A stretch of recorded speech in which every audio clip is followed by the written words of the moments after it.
ഞാൻ പിന്നെ ഡിവിഷനും സബ്ട്രാക്ഷൻ ഒന്നും ചെയ്യാത്തതുകൊണ്ട് ഇപ്പോഴും 21 കിടക്കണേ ലൈഫ്. ഗോൾഡൻ ടെമ്പിൾ ഗോൾഡൻ ടെമ്പിളിന്റെ അടുത്തുള്ള മോണസ്ട്രി ആണ്. ഗോൾഡൻ ടെമ്പിൾ അല്ല അത്. അതെവിടെയാ സ്ഥലം? എവിടെയാ? കൂർഗ്. അപ്പൊ അവിടുത്തെ ആൾക്കാരൊക്കെ ശരിക്കുള്ള സെറ്റിട്ടതല്ല. ഇവള് കാര്യം കടാൻ കൊണ്ട് കാര്യമൊന്നുമില്ല. ഇവൾക്ക് അവിടുത്തെ ഭക്ഷണം ഒന്നും അറിയാൻ പാടില്ല. 11, 12, 13 വരെ ചായ ആയിരുന്നു ഞങ്ങളുടെ ഭക്ഷണം. കൂടെ പഠിക്കുന്നവന്മാരെല്ലാരും ഞങ്ങൾ ഒരേ വേവ് ലെങ്താ. രാവിലെ ഒരു 150 രൂപയായിട്ട് ഇറങ്ങും. ഹോജ മുക്കുന്ന സ്ഥലമുണ്ട്, അവിടെ പോയിട്ട് രാവിലെ തൊട്ട് രാത്രി വരെ ഒരു ചായ വെച്ച്. അതിലെ ആൾക്കാർ വന്നിട്ട് കമന്റ് ചെയ്യുന്നത് ഇത്രയും പടം ചെയ്തിട്ട് മകൻ അച്ഛന് തിരിഞ്ഞു നോക്കാൻ കേസ് കൊടുക്കുന്ന സമയത്ത് ആക്ച്വലി ഞങ്ങളുടെ കയ്യിൽ കാശില്ല. ഷോർട്ട് ടെമ്പേർഡ് ആയിരുന്ന ഒരാൾ ഇപ്പൊ ഭയങ്കര കാം ആൻഡ് ക്വയറ്റ് ആയി. അതാണ് ഏറ്റവും മേജർ ചേഞ്ച്. കറക്റ്റ് ആണല്ലോ ഞാൻ എഴുതിയേക്കും.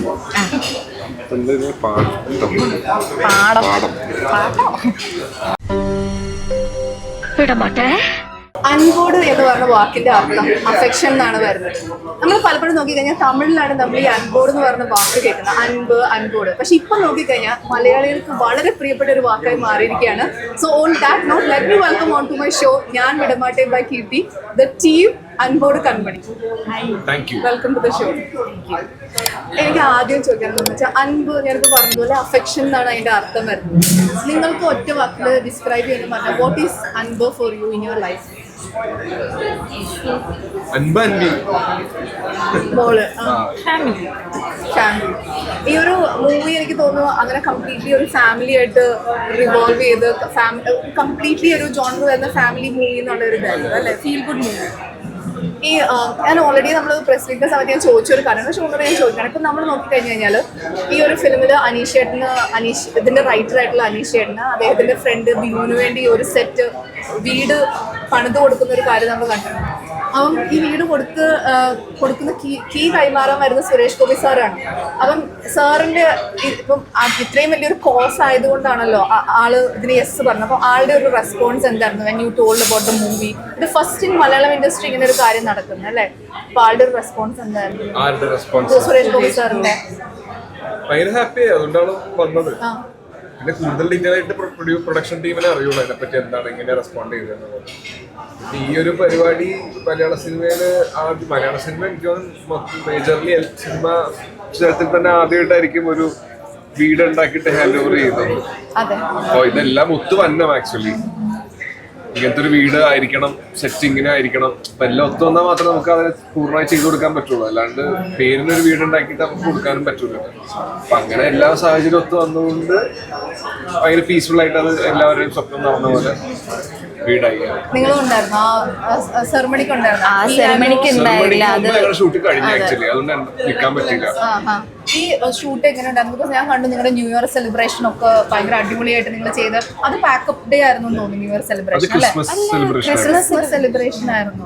അപ്പം ശരിക്കും നമ്മൾ ഓരോ സെറ്റിൽ നമ്മൾ പോകുമ്പോൾ നമുക്കൊരു എനർജി, ഒരു ടേക്ക് അവേ കാണും. അപ്പം നിങ്ങളുടെ രണ്ടുപേരും അർജുനും അനഘയ്ക്കും ഇതിനകത്തൊരു ടേക്ക് അവേ എന്താ വരുന്നത് മൂവിയിൽ? ഈ സെറ്റിൽ ഈ കഥ, ഈ പടത്തിലെ കഥ പറഞ്ഞു പോകുന്ന കാര്യങ്ങളാണ് ബേസിക് ആയിട്ട്.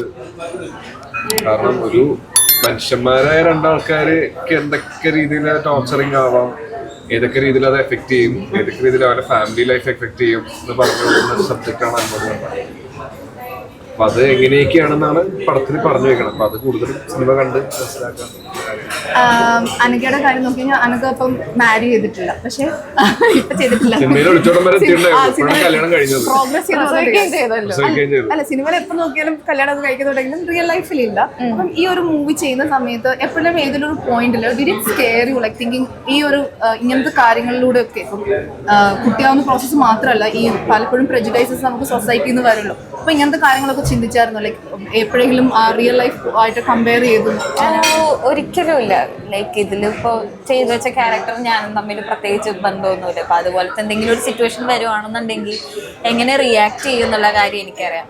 പിന്നെ എൻ്റെ ഫാമിലി അതുപോലെ തന്നെയാണ്. ഇപ്പൊ ഇതിനു മുമ്പ് പ്രശ്നങ്ങളും കാര്യങ്ങളൊക്കെ ഉണ്ടാണെങ്കിൽ അതെങ്ങനെ വളരെ നല്ല രീതിയിൽ ഡീൽ ചെയ്യുക എന്നുള്ളൊരു സംഭവം അറിയാം. അപ്പോൾ എൻ്റെ പേഴ്സണൽ ലൈഫിൽ ബാക്കിയുള്ളവരുടെ ഇടപെടൽ കുറയ്ക്കുക എന്നുള്ളൊരു സംഭവമാണല്ലോ എനിക്ക് ചെയ്യാൻ പറ്റുന്നത്. എൻ്റെ പ്രശ്നങ്ങളായിരിക്കണം, അതിലെനിക്ക് വേറെ ആൾക്ക് ഇൻവോൾവ് ചെയ്യിക്കാൻ താല്പര്യമില്ല. അല്ല, അതൊരു കാര്യം ഉണ്ടെന്ന് അറിയോ? ഇപ്പം പ്രെജുഡൈസ്ഡ് ആയിട്ട് സംസാരിക്കാമെന്ന് വിചാരിക്കാം. അപ്പം ഞാൻ പറയാൻ പോകുന്നൊരു കാര്യം എന്ന് വെച്ച് കഴിഞ്ഞാൽ, ഞാൻ വിചാരിക്കുന്ന അനഘ ലൈക്ക് ഭയങ്കര ഭയങ്കര സോഫ്റ്റ് സ്പോക്കണ്, മറ്റുള്ളവർക്ക് സ്പേസ് അങ്ങനെ ഇന്റർഫിയർ ചെയ്യുന്ന സ്പേസ് കൊടുക്കുന്ന ആളാണ്. പക്ഷെ അങ്ങനെ എന്തെങ്കിലും ഈ പ്രെജുഡൈസസ്, മിസ്കൺസെപ്ഷൻസ് ആൾക്കാർ പൊതുവെ പറയാറുണ്ടോ? ഐ തിങ്ക് മോർ ആക്ടേഴ്സ് ആയതുകൊണ്ട് നമ്മളോട് കൂടുതലും ഇപ്പം അടുത്ത ഫിലിം ഏതാ അങ്ങനത്തെ ഇതായിരിക്കും കൂടുതലും ചോദിക്കും. കാരണം അങ്ങനെ ഒരിക്കലും നമ്മൾക്ക് അത് സ്റ്റോപ്പ് ചെയ്യാൻ പറ്റില്ല. സോ അതിനെ എങ്ങനെ നല്ല രീതിയിൽ കൈകാര്യം ചെയ്യാന്നുള്ള ഒരു കാര്യം മാത്രമേ ചെയ്യൂ. അപ്പൊ അതില് കൈകാര്യം ചെയ്യാൻ പറ്റൂല. അതെ. അപ്പൊ വീട്ടില് ടൈലിന്റെ ഇഷ്യൂ ഉണ്ടായിട്ട് അച്ഛൻ ഇന്റർവ്യൂ കൊടുത്തു, ടൈലിന്റെ ഇഷ്യൂ ഉണ്ടായി. അപ്പൊ അതിലെ ആൾക്കാർ വന്നിട്ട് കമന്റ് ചെയ്യുന്നത് ഇത്രയും പടം ചെയ്തിട്ട് മകൻ അച്ഛനെ തിരിഞ്ഞു നോക്കാണ്ട് ടൈലിനെ പറ്റി ചിന്തിക്കാണ്ട് മോൻ സ്വന്തം ജീവിതം കൊണ്ട് പോണേ എന്നുള്ള രീതിയിലാണ്. അപ്പൊ അവർക്ക് അറിയില്ലല്ലോ, വീട്ടില് അച്ഛന്റെ തീരുമാനമാണ്. ഇതിങ്ങനത്തെ ഒരു തെറ്റൊരാൾ ചെയ്തിട്ടുണ്ടെങ്കിൽ അയാൾ തിരുത്താന്നുള്ള അയാളുടെ കടമയാണ്. അപ്പൊ അതിൽ ഏത് എക്സ്ട്രീം വരെ അച്ഛൻ പോകാൻ തയ്യാറുമാണ്. അതുകൊണ്ട് മാത്രമാണ് അത് കേസ് കൊടുത്ത് ലോ വരാൻ വേണ്ടി വെയിറ്റ് ചെയ്ത് അതിന്റെ ഓർഡർ വരാൻ വേണ്ടി തന്നെയാണ് 6 വർഷത്തോളം അച്ഛൻ വെയിറ്റ് ചെയ്തത്. ഇത് കേസ് കൊടുക്കുന്ന സമയത്ത് ആക്ച്വലി ഞങ്ങളുടെ കയ്യിൽ കാശില്ല. അതിന്റെ ഗ്യാപ്പിൽ ആ സമയം ടൈം പീരീഡിലാണ് എനിക്ക് സിനിമ വരും, അച്ഛന് സിനിമകൾ വരും, ഞങ്ങളൊന്ന് സെറ്റിൽ ആയി തുടങ്ങിയത്. അപ്പൊ ഞാൻ ചോദിച്ചു, ഒരു പോലെ ചോദിച്ചു, നമുക്ക് ചെയ്താൽ അതിന് വേണ്ട, ഇതാണ് വഴി, എന്റെ ഭാഷയാണ്, ഈ രീതിക്ക് തന്നെ പോകണം, എന്നാലേ അത് കാര്യമുള്ളൂ. പ്രെജുഡൈസ്ഡ് ആവുന്ന ആൾക്കാർ. പക്ഷെ നമുക്കത് ഈ ഏരിയയിലൊക്കെ നമുക്ക് ആൾക്കാരുടെ അടുത്ത് വിളിച്ച് പറയാനും മറ്റേ മൈക്കെടുത്ത് കടന്ന് എല്ലാവരും അറിയിക്കാൻ പറ്റുന്നില്ല. അവര് ഇത് അവർക്ക് കിട്ടുന്ന ഒരു 5 മിനിറ്റ് 5 സെക്കൻഡ് സന്തോഷമാണ് ഇതിൽ പറഞ്ഞു കഴിയുമ്പോൾ. അത് വഴിക്ക് പൊക്കോളും. അർജുന്റെ കാര്യത്തിൽ പറഞ്ഞു കഴിഞ്ഞാൽ ഞാൻ അസ്യൂം ചെയ്യുന്ന വളരെ യങ് ആയിട്ട് മാരി ചെയ്ത ഒരാളാണ്. അപ്പം മാരീഡ് ലൈഫിലേക്ക് വരുന്ന സമയത്ത് അല്ലെങ്കിൽ ഒരു അച്ഛൻ വന്ന സമയത്ത് നമ്മൾ പലപ്പോഴും നമ്മുടെ ഒരു 20s ഡിവൈഡ് ചെയ്യണമെങ്കിൽ pre-25, post-25, post-30s എല്ലാം നമ്മൾ ഡിഫറെൻ്റ്ലി ബിഹേവ് ചെയ്യും. So when you look back as A father or as A husband എന്തെങ്കിലും ചേഞ്ച് ചെയ്യണമെന്ന് തോന്നിയിട്ടുണ്ടോ? ഞാൻ ഇങ്ങനെ ചെയ്യാറുണ്ട്, നമുക്ക് എല്ലാവർക്കും ഒരു ഗിൽറ്റ് ഫീലിംഗ് ആണ്. ഷോർട്ട് ടെമ്പേർഡ് ആയിരുന്ന ഒരാൾ ഇപ്പൊ ഭയങ്കര കാം ആൻഡ് ക്വയറ്റ് ആയി. അതാണ് ഏറ്റവും മേജർ ചേഞ്ച്. ഞാൻ പിന്നെ ഡിവിഷൻ സബ്ട്രാക്ഷൻ ഒന്നും ചെയ്യാത്തതുകൊണ്ട് ഇപ്പോഴും 21 കിടക്കണായിരുന്നു ലൈഫ്. ഞാൻ 16 അങ്ങോട്ട് ഞാൻ 21 വരെ പിടിച്ചിട്ടുണ്ട്. കാരണം നരയൊക്കെ സ്വന്തമായിട്ട് കണ്ടു തുടങ്ങിയത് കൊണ്ട് അത് അധികം താഴത്തേക്ക് കൊണ്ടുപോകില്ല. പേഴ്സണലി മൈൻഡ് വെച്ച് നമ്മളെല്ലാരും യങ് ആണ്. അതുകൊണ്ട് അവൾ എന്റെ ഒരു ഫ്രണ്ടിനെ പോലെയാണ് അൻപിക്കുട്ടി. അതുകൊണ്ട് അങ്ങനെ അത്രയും ആകെ ഷോർട്ട് ടേം എന്നാലും ഉണ്ട് ദേഷ്യം. അവളുടെ അടുത്തല്ല, പൊതുവെ ഇപ്പൊ നമ്മള് നോക്കിക്കഴിഞ്ഞാൽ ഈ ഫിലിം ഷൂട്ട് ചെയ്തിരിക്കുന്നത് തലശ്ശേരിയാണ്. അപ്പൊ അനഘയ്ക്ക് ഓൾറെഡി കുറച്ചുകൂടെ ഫെമിലിയർ ആയിരിക്കും കാഞ്ഞങ്ങാട് ആയതുകൊണ്ട് തന്നെ. അപ്പം ഇതിനകത്ത് ആക്ച്വലി ഭയങ്കര ലാൻഡ്സ്കേപ്പും ഇവരുടെ ഫുഡും തലശ്ശേരിക്കാരുടെ ഫുഡൊക്കെ ഭയങ്കര അടിപൊളിയാണ്. അപ്പം അതുകൂടാതെ നാട്ടുകാരുടെ ഒരു ഹോസ്പിറ്റാലിറ്റി ഉണ്ടല്ലോ, നമ്മൾ പറയും മലബാർ സൈഡിലേക്ക് കുറച്ച് കൂടുതൽ ഹോസ്പിറ്റാലിറ്റി വർക്ക് ഉണ്ടല്ലോ. അപ്പം അങ്ങനെ നാട്ടുകാർ ഇൻവോൾവ് ആയിട്ട് നിങ്ങളുടെ ഏറ്റവും സ്പെഷ്യൽ മൊമെന്റ്സ് ഉണ്ടായിട്ടുണ്ടോ? ഇതിൽ ആരെങ്കിലും അവിടുന്ന് അഭിനയിച്ചിട്ടുണ്ടോ നാട്ടിൽ? കുറെ പേര് നാട്ടിൽ നിന്ന് തന്നെ എടുത്ത, കാരണം ഈ പടത്തിന് അനുയോജ്യമായ ക്യാരക്ടേഴ്സ് അങ്ങനെ തന്നെയാണ്. അല്ലാണ്ട് നമ്മളൊരാളെ കൊണ്ടുവന്നിട്ട് ആ ലോക്കലാക്കാൻ പറ്റില്ല. പിന്നെ ഇവള് കാഞ്ഞങ്ങാട് എന്നിട്ട് കാര്യമൊന്നുമില്ല, ഇവൾക്ക് അവിടുത്തെ ഭക്ഷണം ഒന്നും അറിയാൻ പാടില്ല. ഞങ്ങൾ അവിടെ തന്നെ, ഞാനും എന്റെ അസിസ്റ്റന്റും മൃദുലേട്ടനും കൂടി തന്നെയാണ് അവിടുത്തെ ലോക്കൽ ഫുഡ് കണ്ടുപിടിച്ചിട്ട് എല്ലാം സെറ്റ് ചെയ്തത്. കാസർഗോഡാണ്. എനിക്ക് തലശ്ശേരി ഫേമസ് ആകെ ഒരു നാഷണൽ ഹോട്ടൽ മാത്രമേ ആ നാഷണൽ ഹോട്ടലിൽ തന്നെ ഞങ്ങൾ പറഞ്ഞിട്ട് അറിഞ്ഞത്. അർജുനേട്ടൻ ഇതുപോലെ ഫുഡ് എക്സ്പ്ലോർ ചെയ്യാൻ കുറെ ഇഷ്ടമുള്ളതാണ്. അപ്പൊ പുള്ളിക്കാരന്റെ അസിസ്റ്റന്റ് ഒക്കെ പോകുമ്പോ എപ്പോഴും എനിക്ക് ഒരു ഷെയർ കിട്ടുന്നുള്ളതാണ് എനിക്ക് സന്തോഷമാണ്. അപ്പൊ തലശ്ശേരിയിൽ എന്താണ് ട്രൈ ചെയ്തത് സ്പെഷ്യൽ? അവിടുത്തെ ഒരു സ്പെഷ്യൽ മെഞ്ചൂസ് ബിരിയാണി നല്ലതായിരുന്നു, പക്ഷെ ഭയങ്കര ബട്ടറിയാണ്. എന്തത്? മെഞ്ചൂസ് ബിരിയാണി. ഓക്കെ, അതിന് പേരാണോ? അത് ക്ലൗഡ് കിച്ചൺ ടൈപ്പ് ആണ്, പക്ഷെ അടിപൊളിയാ, നല്ല ടേസ്റ്റി ആയിരുന്നു. പക്ഷെ എനിക്ക് അവിടുത്തെ റെസ്റ്റോറന്റിലെ ഫുഡിനേക്കാളും ഇഷ്ടം അവിടുന്ന് വീട്ടിൽ നിന്ന് ഉണ്ടാക്കുന്ന സ്നാക്സും കാര്യങ്ങളൊക്കെ, അത് അടിപൊളിയാണ്. എപ്പോഴാണ് കാനഡയിൽ കൊണ്ടു തന്നില്ലേ നമ്മുടെ പ്രൊഡ്യൂസേഴ്സിന് ഒരു വട്ടം? പിന്നെ കൊറേ പേര് കൊണ്ട് തന്നിട്ടുണ്ട്, നല്ല ടേസ്റ്റ് ആയിരുന്നു. അപ്പം ഫുഡ് അങ്ങനെ അവിടുത്തെ ലോക്കൽ സ്നാക്സ് ഒക്കെ കുറെ ട്രൈ ഒക്കെ ചെയ്തിട്ടുണ്ട്. ഇപ്പം നമ്മൾ പാട്ട് നോക്കിക്കഴിഞ്ഞ് കഴിഞ്ഞാൽ നിങ്ങളുടെ 3 പാട്ടാണ് ഇപ്പോൾ റിലീസായിരിക്കുന്നത്. അതിനകത്ത് രാശാലഭമായി എന്നുള്ള പാട്ട് ആക്ച്വലി നെബുലകൾക്ക് ശേഷം നമുക്കൊരു ട്രാവൽ സോങ് പോലെ ഫീൽ ചെയ്യുന്ന ഒരു പാട്ടാണ്. ഇറ്റ്സ് ലൈക്ക് സോ ഭയങ്കര ഫീൽ ഗുഡായിട്ട് പാടിയിരിക്കുന്നു. അപ്പോൾ അതിനകത്ത് കുറേ സ്ഥലങ്ങൾ കാണിക്കുന്നുണ്ട്. നിങ്ങൾക്ക് അതിനകത്ത് ഏറ്റവും സ്പെഷ്യലായിട്ട് ഫീൽ ചെയ്തത് കാരണം അതിനകത്തൊരു ടിബറ്റൻ മോണസ്ട്രി പോലെ ഗോൾഡൻ ടെമ്പിൾ ആണോ? ഗോൾഡൻ ടെമ്പിൾ ഗോൾഡൻ ടെമ്പിളിന്റെ അടുത്തുള്ള മോണസ്ട്രി ആണ് അത്. ഗോൾഡൻ ടെമ്പിൾ അല്ല അത്. അതെവിടെയാ? സ്ഥലം എവിടെയാ? കൂർഗാണോ? തലശ്ശേരിന്ന് 2 മണിക്കൂറേ ഉള്ളൂ. എനിക്കറിയില്ലായിരുന്നു. ഞാൻ അപ്പൊ അവിടുത്തെ ആൾക്കാരൊക്കെ ശരിക്കുള്ള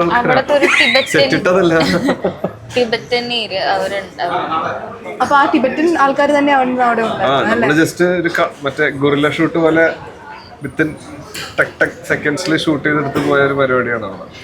നിങ്ങളുടെ ഈ ഒരു മൂവി പ്രൊമോഷന്റെ ഭാഗമായിട്ട് നിങ്ങൾ പറഞ്ഞൊരു കാര്യമാണ് ബാ ചായ കുടിക്കാം എന്ന് പറയുന്ന ഒരു കാര്യം. അത് എനിക്ക് തോന്നുന്നു ഇവിടെ പ്രവാസികളായിട്ട് നിൽക്കുന്ന ഒന്നുകൂടെ ആൾക്ക് ഞങ്ങൾക്ക് കണക്ട് ചെയ്യാൻ പറ്റും. കാരണം ഇവിടുത്തെ ഒരു നമ്മൾ വർക്ക് ചെയ്യുമ്പോൾ നമുക്കൊരു ഡീസ്ട്രെസ്സിങ് എന്ന് പറയുന്ന വൈകുന്നേരത്തെ ഒരു ചായയാണ്. അതുകൊണ്ട് തന്നെ നമ്മൾ ഇപ്പോൾ ഇരിക്കുന്ന ഈ സ്ഥലം കരാമ എന്ന് പറഞ്ഞു കഴിഞ്ഞാൽ നമുക്ക് ചായയുടെ മെയിൻ ഹബ്ബാണ്.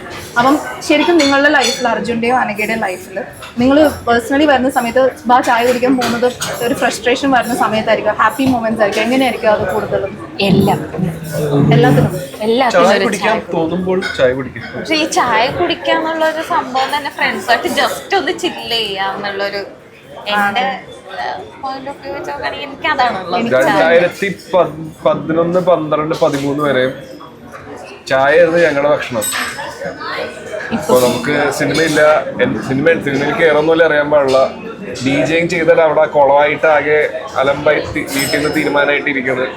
കൂടെ പഠിക്കുന്നവന്മാരെല്ലാരും ഞങ്ങൾ ഒരേ വേവ് ലെങ്താ. രാവിലെ ഒരു 150 രൂപയായിട്ട് ഇറങ്ങും. ചായ അലിബാബ എന്നൊരു റെസ്റ്റോറന്റ് ഉണ്ട്, അവിടെ ഹോജ മുക്കുന്ന സ്ഥലമുണ്ട്. അവിടെ പോയിട്ട് രാവിലെ തൊട്ട് രാത്രി വരെ ഒരു ചായ വെച്ച് പച്ചക്ക് എഴുതി. അപ്പൊ ചായ കുടിക്കുന്നവരെ അതാണ് ഓർമ്മ തന്നെ. ഫ്രണ്ട്സുമായിട്ട് എപ്പോ വേണമെങ്കിലും ചായ കുടിക്കാൻ ചായ കുടിക്കും. സന്തോഷം വന്നാലും സങ്കടം വന്നാലും ഒരു ചായ കുടിക്കാം. പക്ഷെ ഇവർക്കൊരു അഡ്വാൻറ്റേജ് കൂടെ ഉണ്ട്. ആസ് ബോയ്സ് നമ്മൾ നാട്ടിൽ നോക്കി കഴിഞ്ഞു കഴിഞ്ഞാൽ പെട്ടെന്ന് ഇപ്പൊ ഞാൻ എൻ്റെ ബ്രദറിന്റെ കേസിലൊക്കെ കാണും, പെട്ടെന്നായിരിക്കും വൈകുന്നേരം വന്നിട്ട് പറയുന്നത് ചായ കുടിക്കാൻ പോകും. പക്ഷെ ഇവർ പോകുന്നത് അന്യ സംസ്ഥാനത്തിലൊക്കെ ആയിരിക്കും ചായ കുടിക്കാനായിട്ട്. നമുക്ക് അങ്ങനെ പോയിട്ടില്ല. അല്ല എനിക്ക് പറഞ്ഞു, പക്ഷെ ഞാനും അങ്ങനെ സമയവും കാര്യങ്ങളൊന്നും ഇവിടെ ആയതുകൊണ്ട് നമുക്ക് അങ്ങനെ ഒരു തോട്ട് പ്രോസസ് വരും. അവിടെ അങ്ങനെയാണ്, പക്ഷെ പോവാറുണ്ട്. അതാണ് ഞാനും ഈ ഞാൻ പോകാറുണ്ടല്ലോ, ഇനി എനിക്കും എന്തെങ്കിലും പ്രശ്നമുണ്ടോ. ബിടെക്കിന്റെ ആ ഒരു സീനിലൊക്കെ നമുക്ക് ശരിക്കും പറഞ്ഞാൽ ഈ ചായ കൂടി നമുക്ക് ശരിക്കും ആ ഒരു റൈഡ് പോകുന്നതും അങ്ങനത്തെ റൈഡ്സ് ഒക്കെ തന്നെയാണ് പോകുക. ബിടെക്കിൽ വരുന്ന ആ ഒരു പാട്ടിലൊക്കെ വരുന്ന പോലെ അങ്ങനത്തെ ഒരു അങ്ങനെ പോവാറൊക്കെ. കൂടുതലും ഞാൻ പറഞ്ഞ പോലെ ചായക്കട നാട് ഇരിപ്പന്നെ. അന്ന് പൈസ ഒന്നുമില്ല പോവാനായിട്ട്. അവിടെ നിന്ന് ചായ കുടി തന്നെ. നമ്മൾ നോക്കി കഴിഞ്ഞാൽ രോമാഞ്ചം 2 ഞങ്ങൾ ഭയങ്കര കട്ട വെയിറ്റിംഗ്. അത് എപ്പം വരും? രോമാഞ്ചം 2 വരും. പക്ഷെ എന്തെങ്കിലും വരുമായിരിക്കണം, വരണം. ഒന്നും തുടങ്ങിയിട്ടില്ല അതിൻ്റെ. ആൻഡ് നമ്മുടെ ഹരിശ്രീ സാറുമായിട്ട് അച്ഛനുമായിട്ടൊരു ഫിലിം കാണാൻ ഞങ്ങൾക്ക് ആഗ്രഹമുണ്ട്. അങ്ങനത്തെ എന്തെങ്കിലും സ്ക്രിപ്റ്റ് നിങ്ങളുടെ അടുത്ത് വന്നോ വരാനായിട്ട്? എന്തായാലും അത് ചിന്തിക്കാത്തതാവും. ഞാൻ ചിന്തിക്കട്ടെ. അപ്പൊ എന്തായാലും ഈ ഒരു മൂവി അൻപോട് കൺമണി എന്ന് പറഞ്ഞ ഫിലിം ഹ്യൂജ് സക്സസ് ആയിട്ട്. പക്ഷെ ഞാനിവിടെ തീരുന്നതിന് മുന്നേ നമുക്ക് പോസ് തിങ്ക് പ്ലേ എന്ന് പറഞ്ഞിട്ടൊരു സാധനമുണ്ട്. ഇതിൽ കുറച്ചുകൂടെ മുട്ടയുണ്ടായിരുന്നു, പക്ഷെ ആരൊക്കെ എടുത്തോണ്ട് പോയി മിഠായികൾ. അപ്പം ഇതിനകത്ത് നിന്ന് നിങ്ങൾക്കൊരു മിഠായി ചൂസ് ചെയ്യാം. ഇതിൽ ഞാനൊരു വാക്ക് എഴുതിയിട്ടുണ്ട്. ഇറ്റ്സ് മോർ ലൈക്ക് ഒരു നൊസ്റ്റാൾജിയ വരുന്ന ഒരു സാധനം. അപ്പം നിങ്ങളുടെ ആ ഒരു ഇതെടുക്കുമ്പോൾ നിങ്ങൾക്ക് കാണുന്ന വാക്ക് നിങ്ങൾക്ക് എന്താണ് അതിനെക്കുറിച്ച്? അല്ല, ജെൻസി പിടിച്ചോ, കുഴപ്പമില്ല. ജെൻസി ഇത് മറ്റേ പടുക്കളവയാണ്.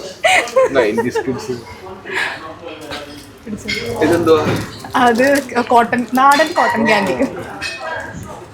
2 വാക്കൊക്കെ എടുത്തിട്ടുണ്ട്. കറക്റ്റ് ആണല്ലോ അല്ലേ? ഞാൻ എഴുതിയേക്കും.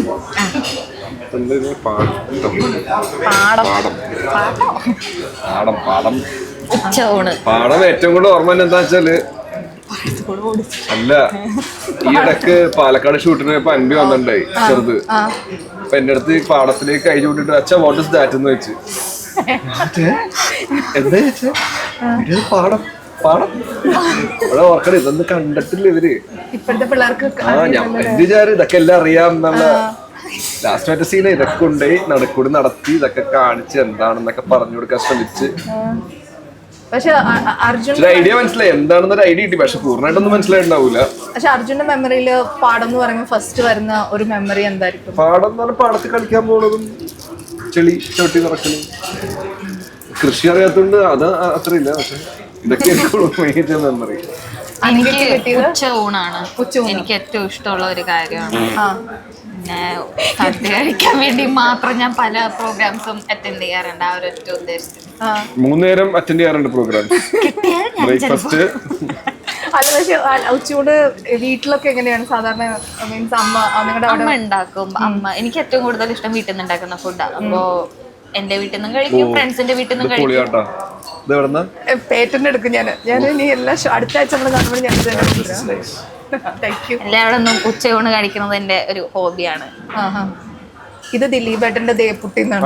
അടിപൊളിയായിട്ട്. ഇത് നമ്മുടെ ലാസ്റ്റ് ഒരു കാര്യം കൂടിയാണ്. ഇത് ഞാൻ വിടമാട്ടെ ഷോയിൽ വരുന്ന എല്ലാ ഗസ്റ്റും ഇതിനകത്ത് ഒരു ഇനിയും ഉണ്ടല്ലോ. അതെ, ഇത് നിറയെ ഉണ്ടായിരുന്നു. അത് ഇഞ്ചി മിഠായിട്ടോ. സ്കൂൾ സൈൻ ചെയ്യണം അല്ലേ? അല്ല, സൈൻ ചെയ്യാനല്ല. ഇതിൽ ലാസ്റ്റ് വന്ന ആർട്ടിസ്റ്റ് നിങ്ങൾക്ക് ഒരു ചോദ്യം ചോദിച്ചിട്ടുണ്ട്, അതിനുള്ള ഉത്തരവും അടുത്ത ആർട്ടിസ്റ്റിനുള്ള ചോദ്യം. അത് ഇപ്പൊ അനഘയ്ക്കാനുള്ള ചോദ്യം അർജുൻ ആദ്യം എഴുതുമ്പോൾ അപ്പൊ അനഘ അതിന് ഉത്തരം പറഞ്ഞു. അത് സാഫ് ബോയ്, സാഫാൻ. അത് ചെയ്യുന്നത് തെറ്റല്ലെന്ന് പറഞ്ഞാൽ എന്ത് ചെയ്യുന്നു? തെറ്റല്ലെന്ന് പറഞ്ഞാൽ എന്ത് ചെയ്യും? ബോഡി ഷെയിം ചെയ്യൂല. എഴുതിക്കും. അതിനടുത്ത ആൾക്കുള്ള ചോദ്യം കൂടെ എഴുതിക്കും.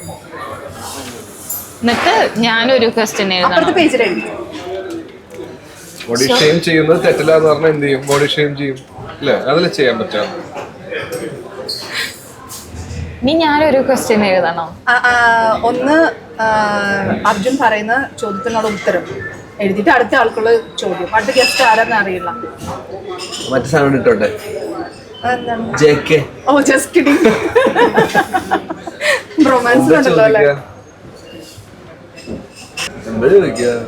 അനഘയോട് ചോദിക്കാനുള്ള എന്തെങ്കിലും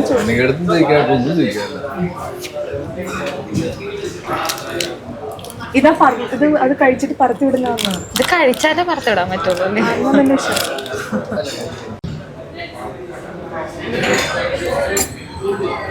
സൈൻ ചെയ്തിട്ട്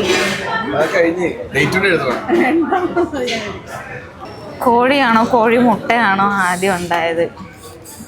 ഞാനാണ് ആദ്യം ഉണ്ടായത്. അത് തന്നെ ഇവിടെ നാരായണൻ ആദ്യം ഉണ്ടായി.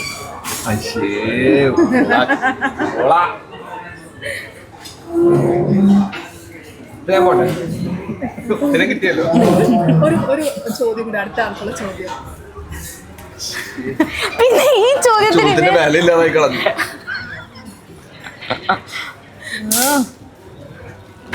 ബാക്കിയുള്ളത് നോക്കാവോ?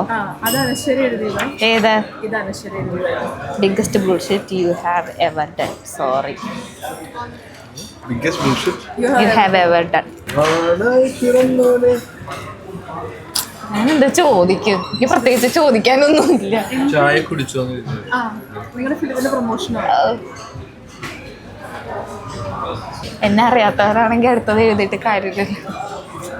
അത് കരയൊന്നും എഴുതി. എന്റെ കൂടെ അഭിനയിക്കാൻ ചാൻസ് കിട്ടിയാൽ ഏത് ക്യാരക്ടർ ചെയ്യണം? നല്ല ചോദ്യം. അല്ലെങ്കിൽ ഇതുപോലെ മുട്ടയും കോഴിയും കൊണ്ട് വരണോ?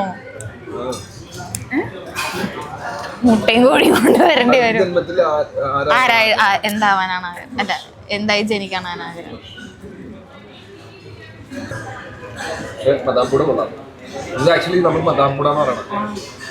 ഞങ്ങളുടെ അവിടെ ഇത് ഞാൻ ആക്ച്വലി ഇവിടെ കോട്ടൺ ക്യാൻഡി എന്ന് പറഞ്ഞാൽ കിട്ടുക, നാട്ടിലുള്ള ഇതിന് കിട്ടുക.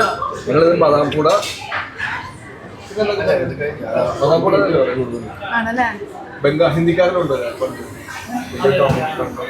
കുറച്ചുകൂടി ഫ്ലഫിയറാണ്. പോപ്പിൻസ് ഒക്കെ ഉണ്ടായിരുന്നു. അതൊന്നും വേണ്ട.